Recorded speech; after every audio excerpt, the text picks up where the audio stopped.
In 1945, I calculated something that most people still do not understand. Before we tested the first atomic bomb, a team of physicists ran calculations on whether the explosion might ignite the atmosphere. Nitrogen nuclei fusing with nitrogen nuclei in a self-sustaining reaction. The entire atmosphere burning. The physics was straightforward. Our bomb would create temperatures exceeding 10 million degrees at the core. At such temperatures, nitrogen nuclei have enough kinetic energy to overcome electrostatic repulsion. If nitrogen-nitrogen fusion released more energy than required to heat surrounding nitrogen to fusion temperature, a self-sustaining reaction would propagate through the atmosphere. Edward Teller raised this concern.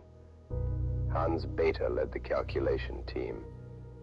They analyzed the reaction cross-sections, the probability that two nitrogen nuclei would fuse when they collided at given energy. They calculated energy loss mechanisms, radiation, expansion, convection. The conclusion? Nitrogen fusion would not self-sustain. Energy losses exceeded energy production. The reaction would quench itself. We determined the probability of error in this calculation was approximately 3 in 1 million, low enough to proceed. We accepted a 3 in a million chance of destroying all life on Earth because the alternative, Nazi Germany developing the bomb first, seemed worse. That calculation established a pattern. For 80 years, humanity has been accepting small probabilities of catastrophic outcomes. The mathematics of this approach guarantees eventual failure. Nuclear deterrence operates on a simple principle. If attacking guarantees your own destruction, rational actors will not attack. This logic contains a mathematical flaw. It requires perfect reliability over infinite time. Consider the arithmetic. Suppose the probability of accidental nuclear war in any given year is 1%. That seems acceptably low. 99% chance of safety each year. But probability accumulates. Over 10 years, 0.99 to the power 10th equals 90.4% cumulative safety. Over 50 years, 0.99 to the 50 equals 60.5% cumulative safety. Over 100 years, 0.99 to the power 100 equals 36.6% cumulative safety. With a 1% annual risk, nuclear war becomes more likely than not within 70 years.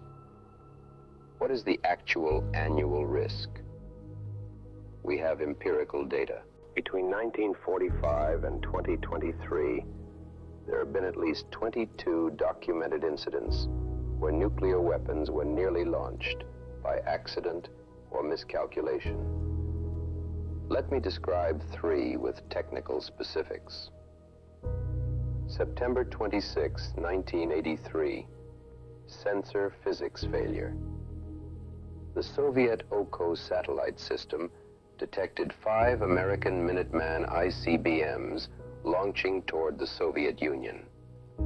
The system physics. Oko satellites carried infrared sensors positioned in Molniya orbits, highly elliptical paths that kept them over the northern hemisphere for extended periods. The sensors detected thermal radiation in the 2.7 to 4.3 micrometer wavelength band, optimized for rocket exhaust temperatures of approximately 2000 Kelvin. The detection algorithm compared infrared intensity against the cold background of Earth viewed from space. Rocket exhaust appeared as bright point sources moving against a dark background. Lieutenant Colonel Stanislav Petrov was duty officer at Serpukov 15. Protocol required immediate report to command. Soviet doctrine assumed American first strike would target command infrastructure. Delay meant losing retaliatory capability. Petrov judged the alert false. His reasoning was tactical, not technical. 5 missiles made no sense. An American first strike would require hundreds of missiles. He was correct.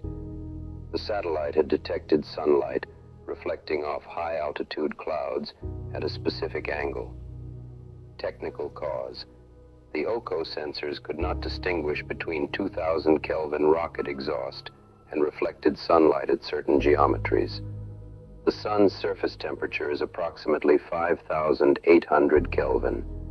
When sunlight reflected off ice crystals in high clouds, the spectral signature in the detection band could mimic exhaust. This was not human error.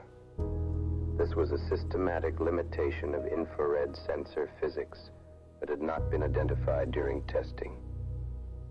The false alarm occurred because physics does not distinguish between different sources of infrared radiation at the same wavelength and intensity. January 25, 1995. Radar signature ambiguity. Norway launched a Black Brant 12 research rocket to study the aurora borealis. The rocket reached 1,453 kilometers altitude. Russian early warning radar at Olenogorsk detected the launch. The radar signature resembled a Trident D5 submarine-launched ballistic missile. The physics of radar detection. Early warning radars measure the position and velocity of objects by timing the return of radio pulses. A rocket ascending through the atmosphere produces a characteristic signature: increasing altitude, specific acceleration profile, trajectory toward potential targets. The Black Brant 12 followed a nearly vertical trajectory. From the radar's perspective, the range, altitude, and velocity were consistent with a submarine-launched missile on a depressed trajectory toward Moscow. Russian military activated President Boris Yeltsin's nuclear briefcase. For several minutes, Russian command evaluated whether to launch retaliatory strike. The decision window for submarine-launched missiles is approximately 10 to 15 minutes, the time from launch detection to impact. This is significantly shorter than the 30 minutes for land-based ICBMs. Norwegian authorities had notified 30 countries in advance. The notification reached Russian diplomatic channels, but was not transmitted to military early warning systems. The physics was not wrong. The radar correctly identified an ascending rocket. The failure was that radar physics alone cannot distinguish between a research rocket and a weapon. Both produce identical electromagnetic signatures. November 9th, 1979. Digital system failure. NORAD computers at Cheyenne Mountain displayed a massive Soviet nuclear attack. Approximately 2,200 incoming missiles. Strategic Air Command prepared for launch. B-52 bombers started engines. Minuteman ICBM crews received preliminary launch orders. Within 6 minutes, satellite and radar data confirmed no actual attack. Investigation revealed a training tape simulating Soviet attack had been loaded into an operational computer. Technical cause? The training system and operational system shared hardware. There was no physical interlock preventing training data from reaching live displays. The computer could not distinguish between real sensor data and simulated data. Both arrived as digital signals in identical format. The display system processed whatever data it received. This incident prompted hardware redesign to physically separate training from operations, but it revealed a fundamental principle. Digital systems process data without understanding meaning. A computer cannot tell the difference between a real attack and a simulation unless explicitly designed to do so. These incidents reveal structural problems inherent to nuclear command and control. The detection decision time problem.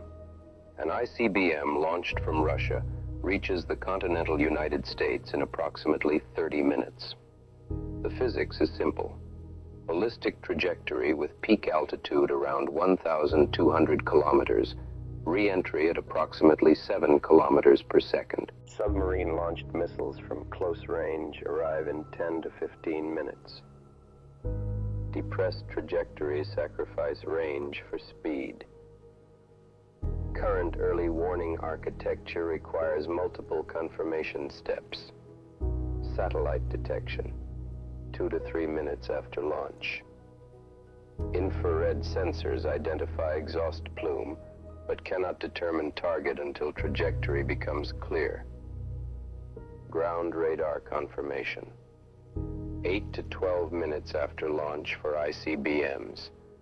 Radar must acquire the target after it rises above the horizon. Assessment and communication, 2 to 5 minutes. Information must travel from sensor operators to command authority.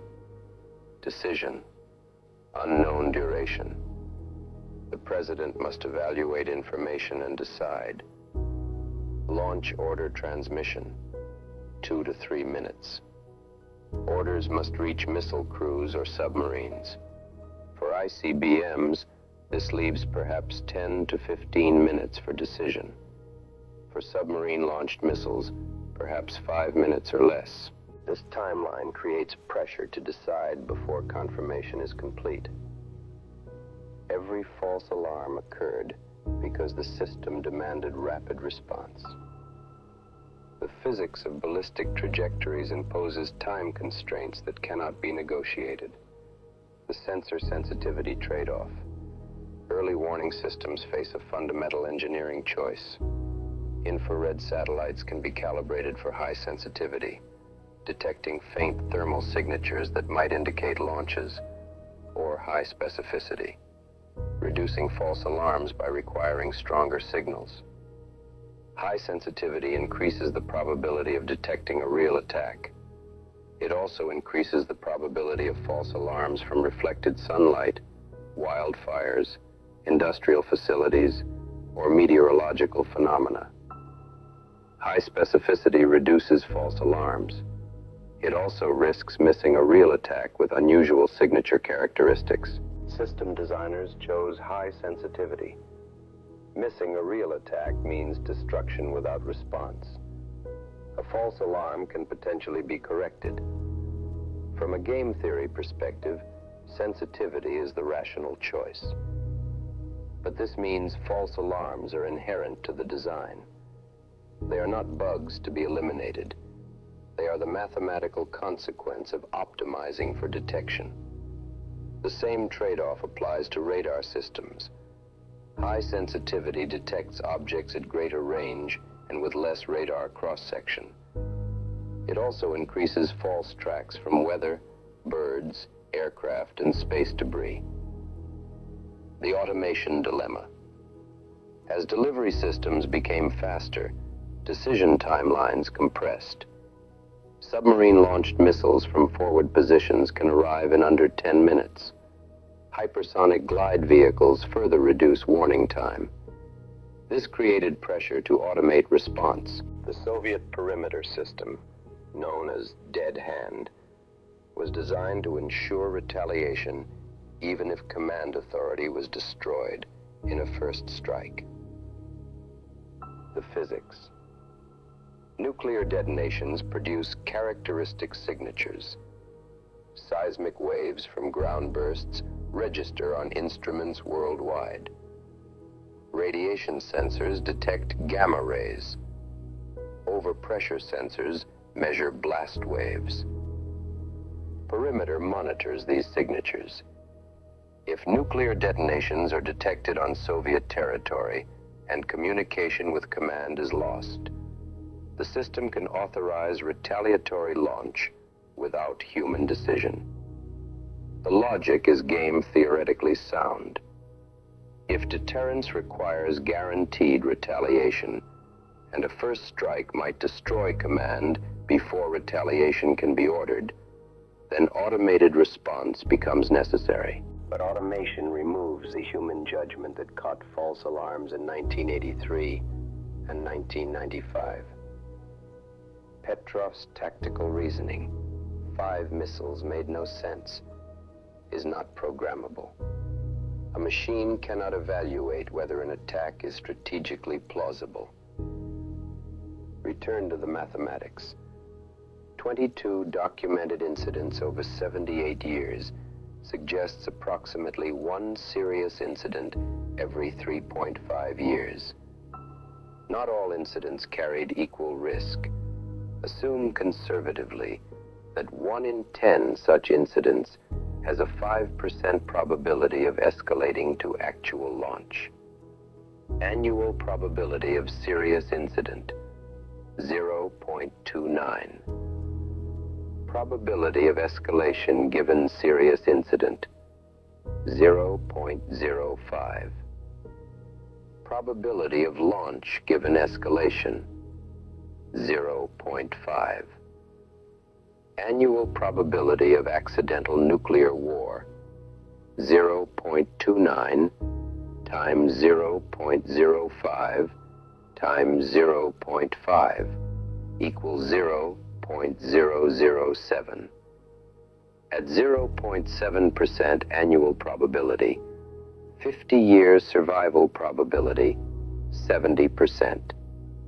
100-year survival probability, 50%.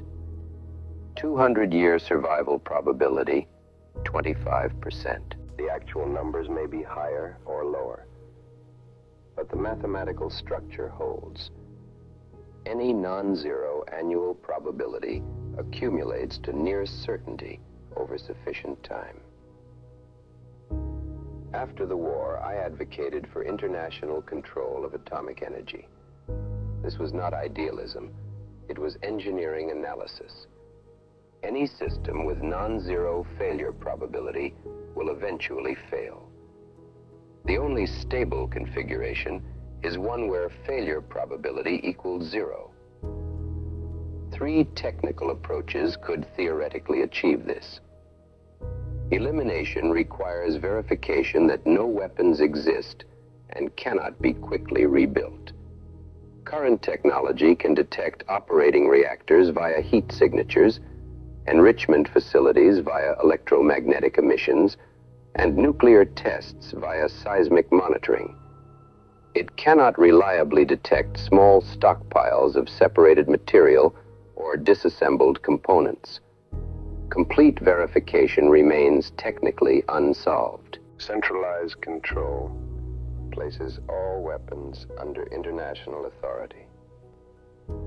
The Baruch Plan of 1946 proposed this. Technical problems remain. Enforcement mechanisms, capture by particular interests, authority to use weapons. Defense dominance would make nuclear weapons ineffective through reliable interception. The physics of missile defense imposes fundamental limits. An ICBM warhead in terminal phase travels at approximately 7 kilometers per second. An interceptor must achieve similar velocity and hit a target roughly 1 meter in diameter. Current ground-based mid-course defense has 44 interceptors with estimated 50 to 60% single-shot probability. Against a salvo of 100 warheads, Defense would stop perhaps 25. 75 would reach targets. The offense can always overwhelm defense through numbers.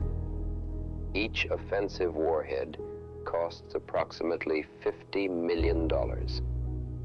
Each interceptor costs approximately $75 million. And the offense can deploy decoys, balloons, chaff, maneuvering vehicles at a fraction of warhead cost. The physics favors offense. A warhead is a dense, heavy object traveling at 7 kilometers per second. An interceptor must find it, track it, and collide with it, all within minutes. The warhead needs only to survive. The interceptor must actively succeed. Defense dominance remains technically infeasible. The arms control alternative has been negotiated limits. Treaties constrained numbers and types of weapons.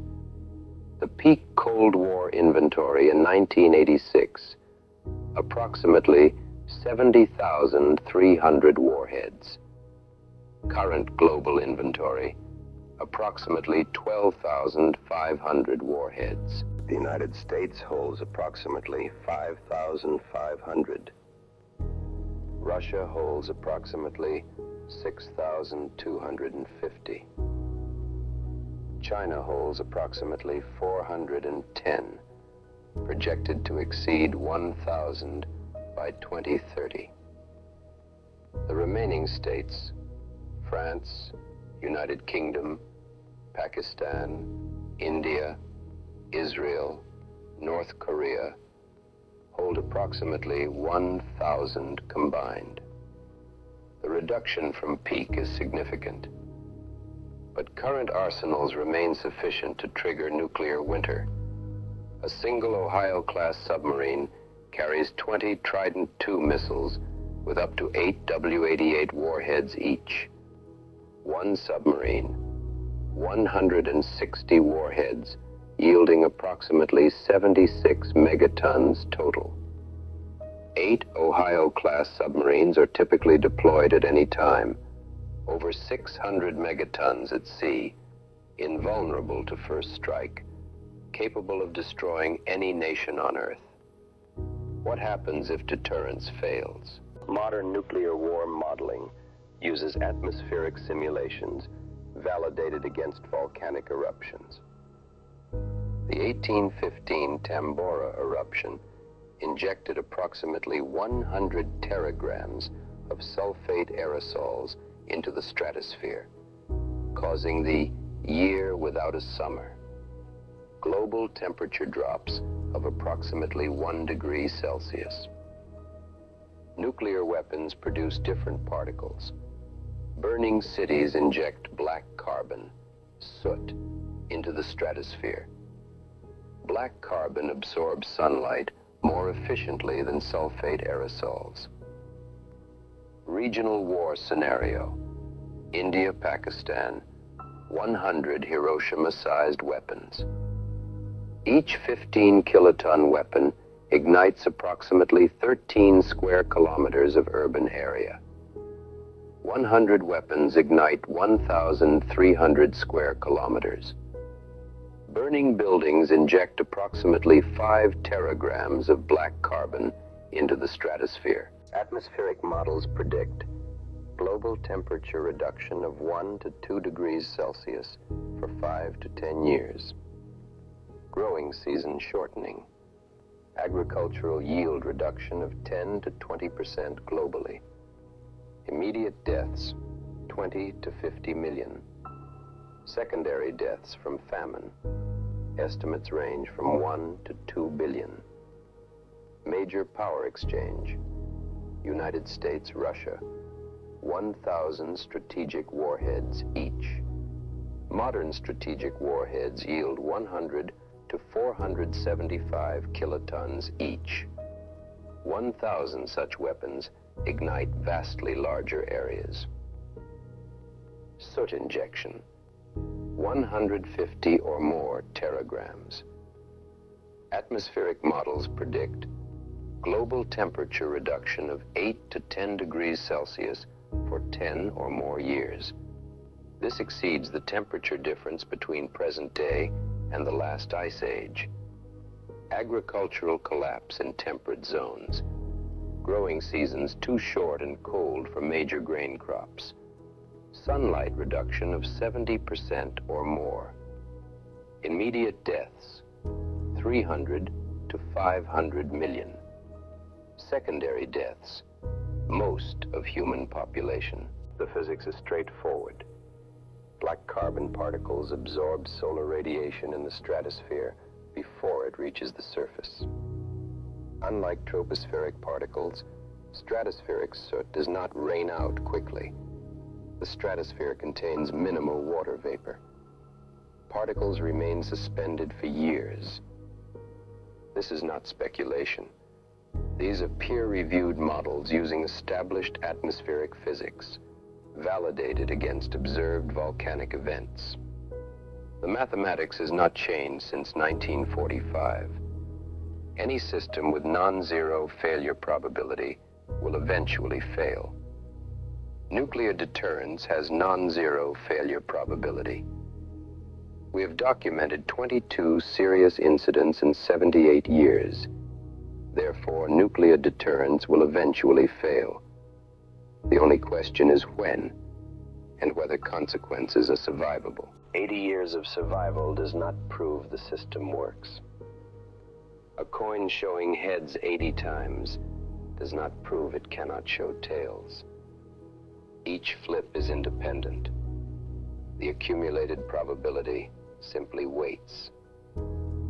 I was called naive for proposing international control. Perhaps I was. But the alternative, trusting that luck holds forever, is not realism. It is denial of arithmetic. The physics of nuclear weapons does not change. The mathematics of probability does not change. The only thing that changes is the accumulated sum. 80 years have been added to that sum. The next 80 will add 80 more.